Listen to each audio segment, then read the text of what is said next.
name of the school that I go is last summer from primary school. The exam was kind of hard, but I tried. My name is Emma Ali. My first choice is St. Augustine Girls. The exam was pretty understandable. The questions challenged, but it was simple as well. The exam was great, and yeah.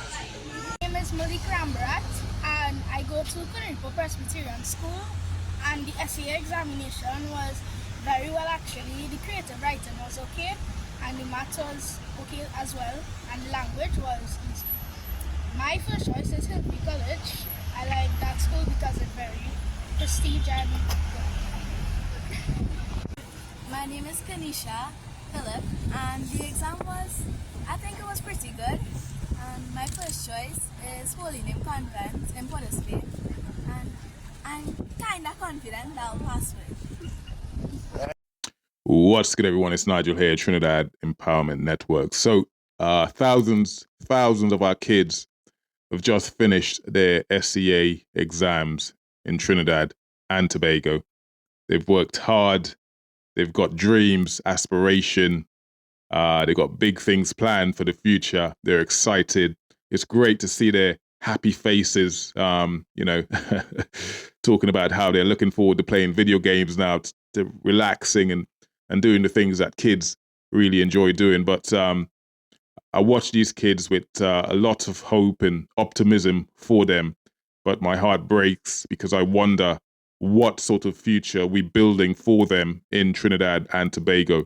Because right now, we are wasting our best and brightest talent, and we're losing our best and brightest talent to the rest of the world, known as a brain drain.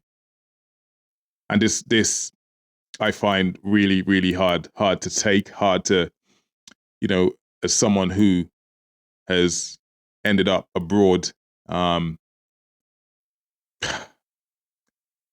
always missing my country of birth. It's a difficult one for me, really difficult one for me. So, in Trinidad, we have some of the most brilliant and creative, ambitious young minds. Trinidad and Tobago, of course, and in the Caribbean in general, we have some of the most creative, brilliant, ambitious, talent. We know this. And I feel like we fail them a lot. We fail them a lot. And I don't believe, you often see politicians or leaders, and I've seen this with my own eyes, where leaders blame the parents, they blame the guardians, they blame teachers, everyone but themselves for the failures that we see happening in Trinidad, failures that we see our kids suffering in Trinidad. And as we know, and as I've alluded to on many of my videos,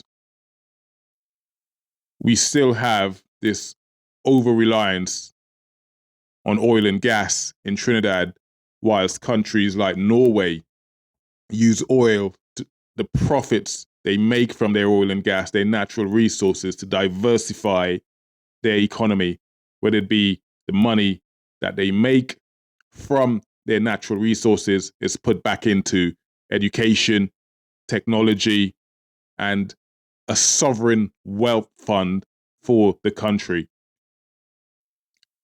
This is what we should be doing. I'm not advocating for us copying anyone else, but in this set of circumstances, the blueprint is already there.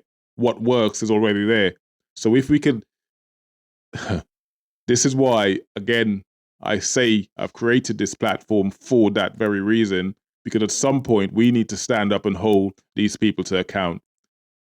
And someone dropped a comment on one of my last videos where I talked about the Dragon's Gas deal and how beneficial that would have been for Trinidad financially if the money was distributed properly, if the wealth gained from the Dragon's Gas deal is distributed properly. And of course, someone put in the comment field, and quite rightly so, that the money would not be distributed equally, and the money would just go to the rich corporations, meaning the likes of Shell, BP, and even CNG, which is a Trinidad-owned or based company.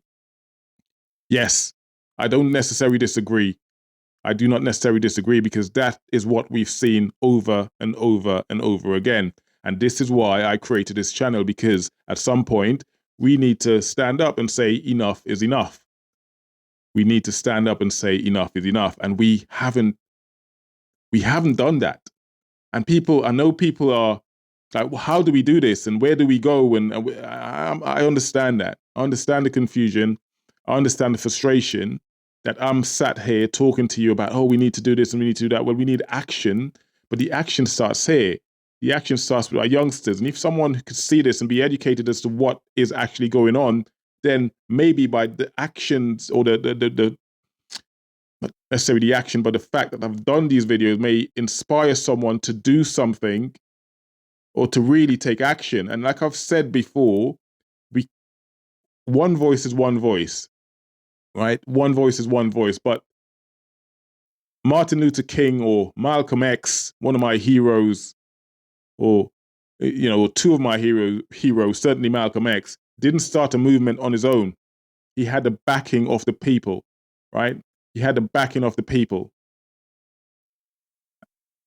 And, to get this movement going, to get something going, you have to start somewhere. You have to start somewhere, and you have to have a following big enough that you're able to hold these people to account, to hold people accountable. I take a lot of my inspiration from Abraham Traore, which he's the president, the leader of Burkina Faso, a young man doing incredible things in Africa. He's managed to change that country around in a very, very short amount of time. A very, very short amount of time. So if you don't know anything about Abraham Traore, look up the leader of Burkina Faso and look at the lead. He's almost has every other African leader looking at him as a young man, I believe he's probably the youngest leader in Africa, or certainly one of the youngest leaders in Africa.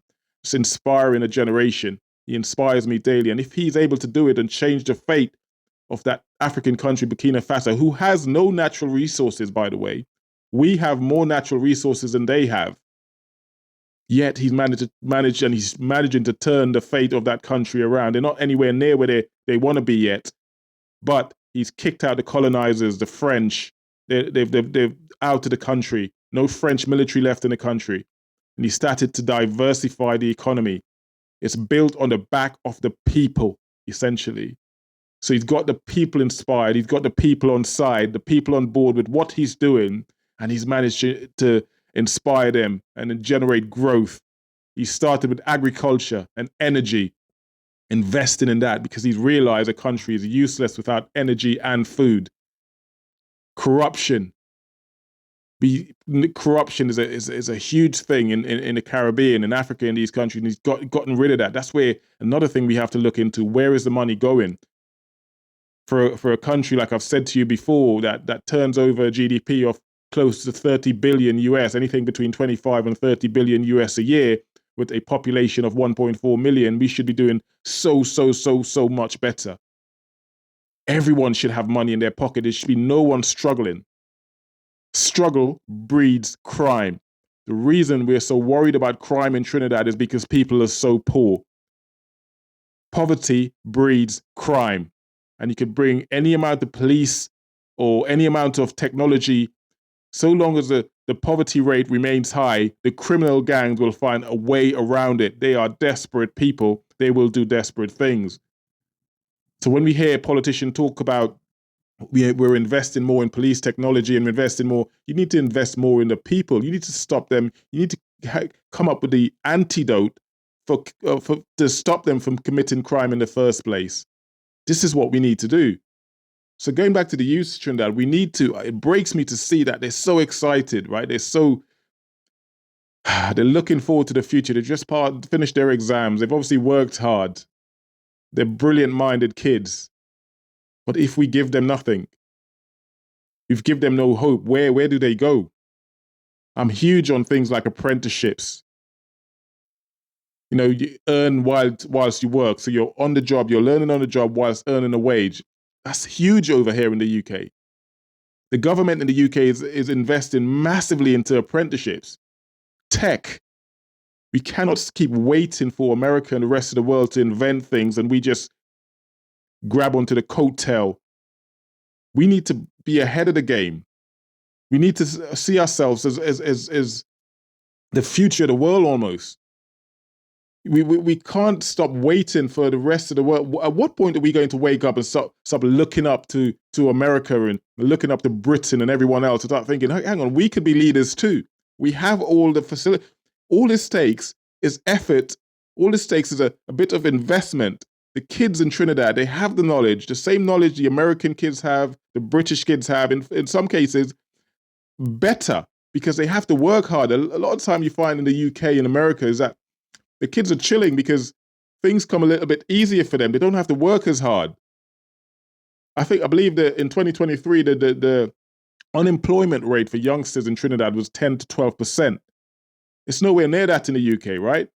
So I find like the kids in Trinidad and places like Trinidad and Tobago and the Caribbean feel like they have to work harder. Therefore, you find that the kids are putting in more work into their education in the Caribbean. They for that reason, I'm not saying that they are necessarily brighter than the kids in the UK, but because they're putting in the work and they know what hard work is, they kind of lacking here in the UK and America because they don't need to work as hard.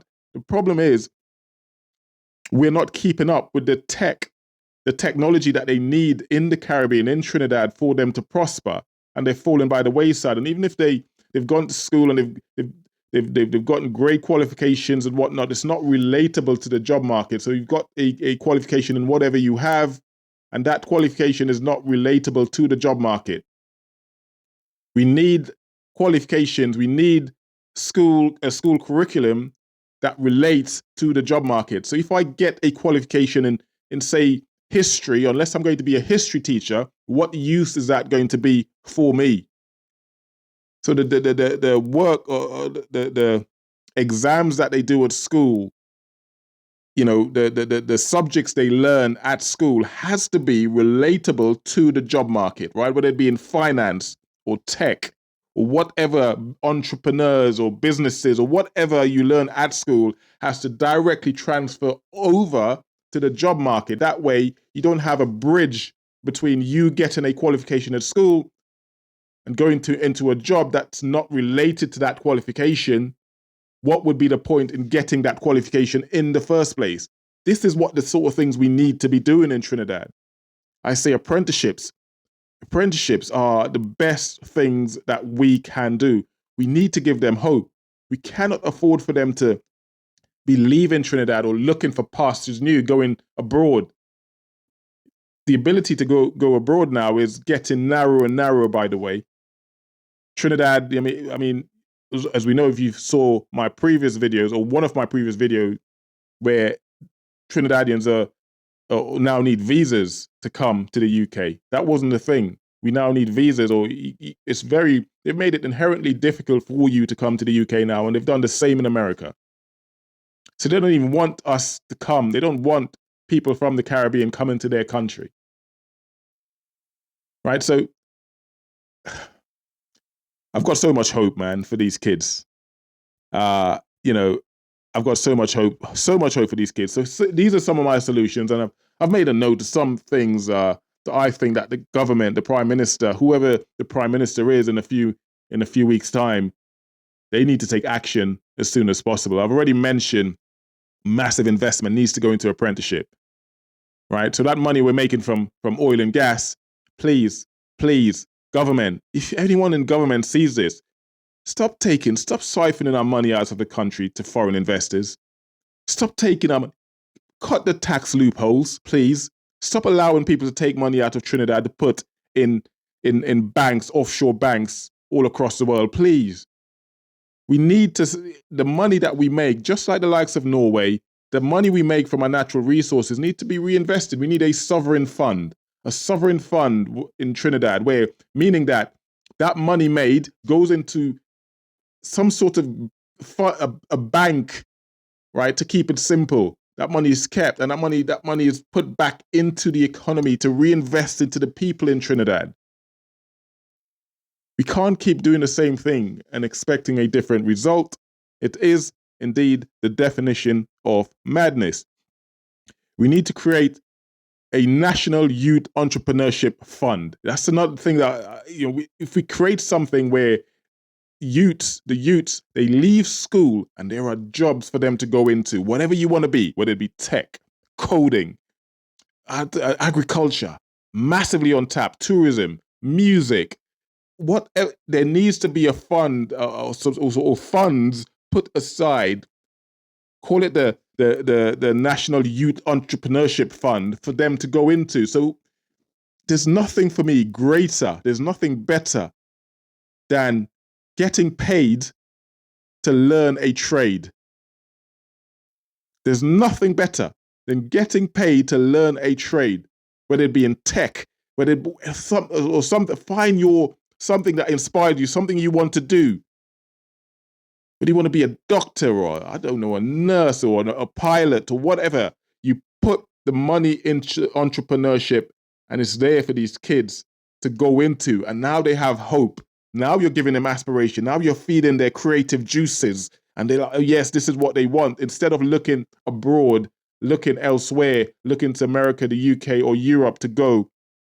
And once I'm telling you this now, once a kid, a youngster, a brilliant mind ends up abroad on foreign shores, the likelihood of them coming back is slim. It's very, very slim. I'm talking about me. The likelihood of them coming back is slim. So we've lost another one to the brain drain.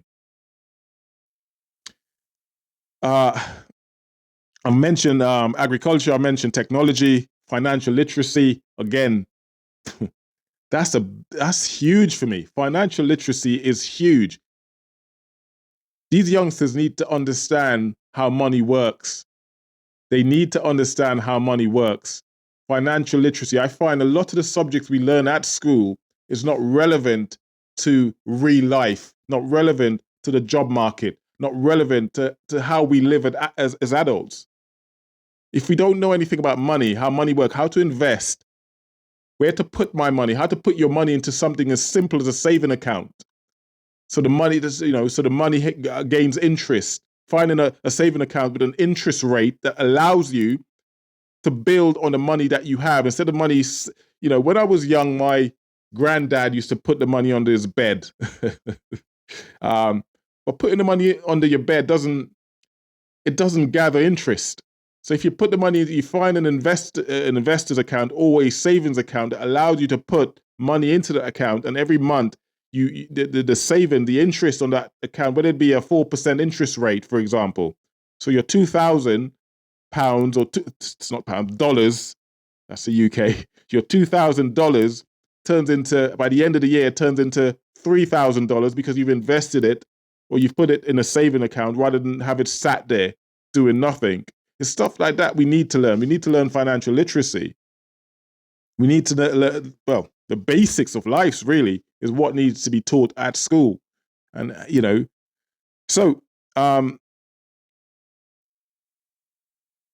if we don't invest in these youngsters today, we will lose them tomorrow.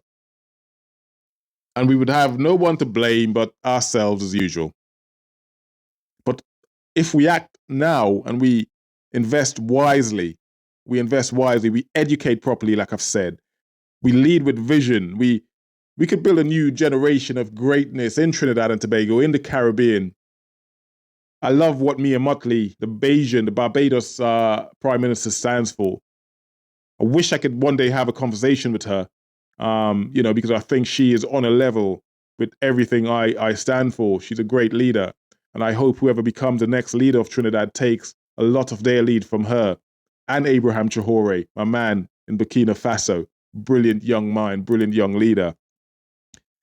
With that said, guys, congratulations to all the youngsters that's just finished their SEA exams. Man, I've got so much hope for you. I'm so excited for you and your future, and I hope the country does justice and doesn't do you a disservice. I hope the country you live in, that we so love. No one wants to leave the country they were born in. I don't believe these youngsters wants to leave. It's their home. Can we make it their home and not make it a playground for drugs, murder, gangs? We could do so much better, man. We could do so much better, and I hope. So congrats to any youngsters that watch my channel, which is not very much, I don't think. But congratulations on your SEA exams. I believe you have a bright future. Keep working hard. You are the future, and I apologize for the handover we've given to you. We haven't done a great job. We haven't done a great job for you. But the future is yours, and the future is, go out and embrace it, go out and capture it, go out and do great things. And I hope the current leadership in Trinidad could inspire you to do those things. I hope this channel, you find this channel, and I hope I could inspire you to do those things. I hope we could create a movement here, Trinidad Empowerment Network, to empower the youngsters in the Caribbean to do and achieve greatness, because you are greatness. And that's it. Like, subscribe, and I'll see you guys on my next video. For now, much love. God bless. Take care. Peace.